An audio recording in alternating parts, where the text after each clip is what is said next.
Hi, my name's Phil. I like talking about politics, and in this video I'd like to discuss the massive row which blew up yesterday within the Conservative Party as the inexperienced and seemingly naive Kemi Badenoch managed to enrage her fellow Brexiteers, the Speaker of the House, and was even disowned by Rishi Suak, and then for good measure seemed to trigger threats of a vote of no confidence in Sunak as well.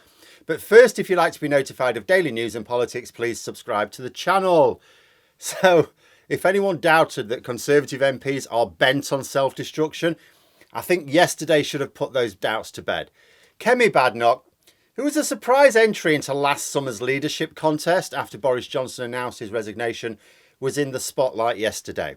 She was announcing the government's climb down on the retained EU law bill, which would have seen thousands of rules and regulations disappear from the statute books overnight without any audit or scrutiny of which rules exactly would no longer exist or what the impact of their absence would be. It would have meant chaos for businesses and the courts alike. But the government have climbed down. And Badenoch, in theory, was explaining the government's new position to MPs yesterday, only she wasn't. See, the new policy had not for the first time been announced to the media before Parliament. Now, this is dead against the rules. Ministers are supposed to announce new policies to MPs first, but this has happened a lot since Boris Johnson took over. And the Speaker of the House, Lindsay Hoyle, has always shown his displeasure to whichever Secretary of State has insulted Parliament on that particular occasion before allowing them to speak. Now, the same thing happened with Badenoch yesterday. The Speaker explained what the rules were, explained his displeasure, then allowed her to speak.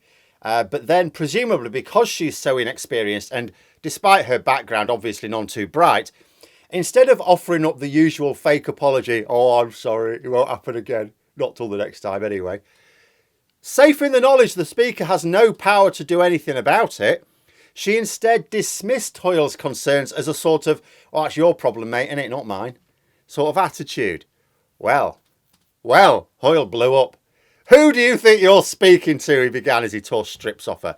So she then thought better of the situation, offered up her fake apology and then proceeded to piss off everyone.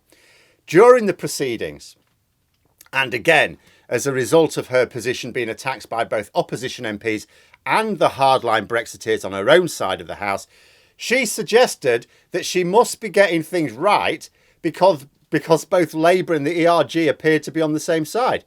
It's like, no, they weren't on the same side. They just both think you're crap, Minister, that's all. On the hard Brexit side, they're upset that they're not getting their bonfire of regulations. But on the opposition side, they're upset that the bill itself is still being passed.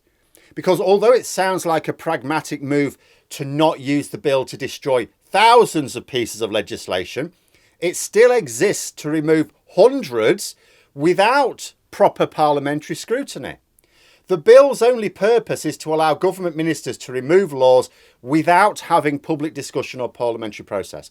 Because you don't need a bill like this to remove individual regulations. If you think there are some EU legacy laws or regulations in place, any sort of legislation left over from EU days that is not in the interests of Britain, bring a motion to Parliament saying we think this one needs removing because of this reason. Let it go through the normal process. You know, because some of the laws still for the chop include things like workers' rights. And again, there's not going to be any scrutiny. All that's happened is they've gone down from saying we're going to get rid of 4,000 at a stroke to like 500 or 600. But that's still 500 or 600 that could actually be incredibly useful rules. But of course, the opposition can do nothing until they're in government, so it doesn't really matter what they think at the moment. The really spicy outrage, of course, is from the Conservatives. According to Christopher Hope, who's one of the hacks at the Daily Mail, the Daily Telegraph, apologise. I don't know who I'm apologising to there. The Daily Telegraph are as bad as each other these days. The hard Brexit MPs claim that they don't know why the government are doing this. That they think, oh, maybe it was part of some covert deal done by Sunak to get the Windsor framework. All I would say to that is, if any MPs genuinely think that, they are dumber than I thought. The reason Sunak is doing this is because to implement the bill as it was originally drafted would do a number of things, including crash the economy worse than trusted and with more difficulty restabilising it. But above all, it would not just guarantee the Conservative lose next year's election, but possibly consign them to double-digit numbers of MPs. See, do you remember the period of time when Liz Truss was pretending to be Prime Minister?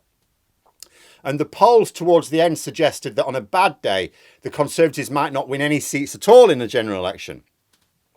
Yeah, they'd be back to those days. Only worse, because all the government had to do to stabilise the economy after Truss was to reverse her budget, to announce they're not going ahead with that, and the markets calmed down.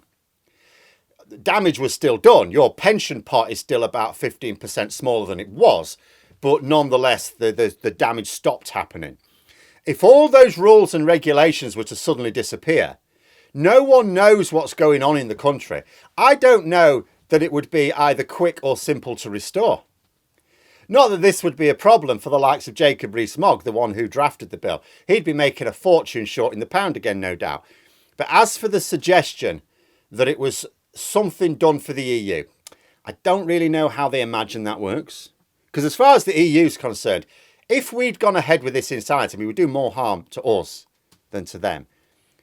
So as well as throwing our economy into chaos, all the EU would do is go, oh, you've diverged standards. We will apply corrective tariffs to your goods being imported into the EU in line with the provisions in the Trade and Cooperation Agreement. Sunak may have been motivated to avoid that outcome, but if the economy was in free fall from investors abandoning the pound, I think the government would have bigger problems to deal with. According to Hope, Brexiteer MPs are telling him that they don't understand why Sunak is picking this fight with them.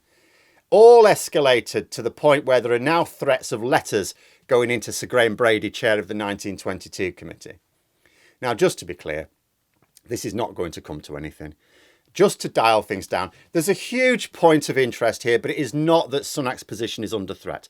First of all, party rules stipulate that Sunak cannot face a confidence vote until late October. Yes, we know Theresa May, Boris Johnson, Liz Truss were all forced to resign when they were also safe from a confidence vote by party rules. But that is because at the time, the majority of Tory MPs were telling the 1922 committee, we want you to change the rules to get rid of this leader right now. There's no suggestion that anywhere near half of the parliamentary party would support this move. In fact, look at the situation. In the Parliamentary Conservative Party, you've got three types of MP when it comes to Brexit. Those who never thought it was a good idea but pretended to change their mind in order to remain Tory MPs. They don't mind this climb down. Those who did support it, but they've sort of learned that it's not what they thought and they want to dial down the crazy. They don't care about this climb down either. They support it. And then you've got the ones who want the crazy ramped up. Now, the ones who want the crazy ramped up were exposed as being very few in number when the Windsor Framework was voted on. Bear in mind that Sunak's government includes prominent members of the ERG, who are supposed to be the hardcore Brexiteers. They've all fallen into line on the pragmatic Brexit route. There's half of the ERG left who are still agitating about it. You know, Sunak himself campaigned for Brexit. He's actually the party's first genuinely Eurosceptic Prime Minister, really. You know, that all these Brexiteers, including Badenoch herself, have decided to go down the pragmatic path is because they have seen that blind faith gets you nowhere. There was nobody with more blind faith than Boris Johnson, and he achieved nothing from Brexit. Other than personal wealth and status, did him all right, but didn't achieve anything for the party, for the country, for nothing. No one else got any benefit. So Sunak is not facing a confidence vote in the foreseeable future. Tory MPs may be concerned about his strategic errors, but they're in no mood to try again with someone else. Sunak remains the most popular, credible leader they have with the voting public, as grim as that fact is for the Tories. These threats of letters will either just be blowing off steam or attempts to add spice to the swivel-eyed loon conventions that are happening this weekend. Which is not to say that all of this is just hard Brexiteer rage of no consequence. It wasn't just Badenoch who played this badly yesterday, Sunak as well. Number 10 has been briefing that the U-turn, the climb down, whatever you want to call it, was entirely down to Kemi Badenoch and had nothing to do with Rishi Sunak. Well, this is a nonsense, of course. The Prime Minister will always give a steer to important legislation. And the idea of a Secretary of State unilaterally accepting wide-ranging changes to a bill which cleared the House of Commons without a single MP from the party of government voting against it is quite frankly ridiculous. That would never happen. Nobody would believe that, certainly not Tory MPs. Also, Sunak made clear months ago that he was likely to accept amendments to the bill. Months ago. So why is he even attempting to throw Badenoch under the bus for this? It's such an obvious lie. Like, what if she gets pissed off with that, resigns, because she's got leadership ambitions, which have now taken a bit of a dent. What if she resigns and starts attacking him from the backbenchers for his acts of disloyalty? The rebels may well have been exposed as too few in number to cause a problem earlier this year, but Sunak still needs to be careful not to make extra enemies unnecessarily.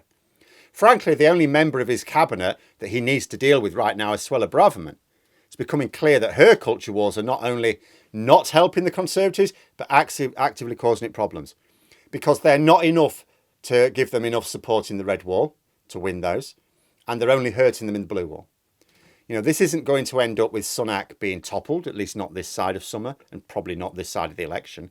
But it could easily end up causing the Conservatives to, yet again, focus on their internal squabbles instead of paying attention to voters.